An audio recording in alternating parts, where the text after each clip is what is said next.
உயிர் நீத்த எண்ணற்ற வீரர்களின் தியாகத்தை எப்போதும் போற்றுவேன். நமது அன்னை தமிழ் மொழியை காக்க உயிர் தியாகம் செய்த மொழிபோர் தியாகிகளின் இலக்கை நிறைவேற்றும் வகையில் தொடர்ந்து பாடுபடுவேன். இந்திய அரசியலமைப்பு சட்டத்தின் மீதும் இறையாண்மை மீதும் நம்பிக்கை வைத்து அனைவருடனும் ஒற்றுமை, சகோதரத்துவம், மத நல்லிணக்கம், சமத்துவம் ஆகியவற்றை பேணி காக்கின்ற பொறுப்புள்ள தனி மனிதராக செயல்படுவேன்.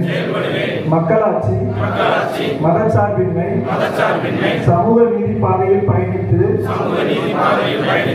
என்றும் மக்கள் நல சேவகராக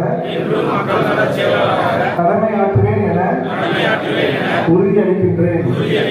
சாதி, மதம், பாலினம், பிறந்த இடம் ஆகியவற்றின் பெயரில் உள்ள வேற்றுமைகளை களைந்து மக்களிடையே விழிப்புணர்வை ஏற்படுத்தி அனைவருக்கும் சம வாய்ப்பு, சம உரிமை கிடைக்க பாடுபடுவேன்.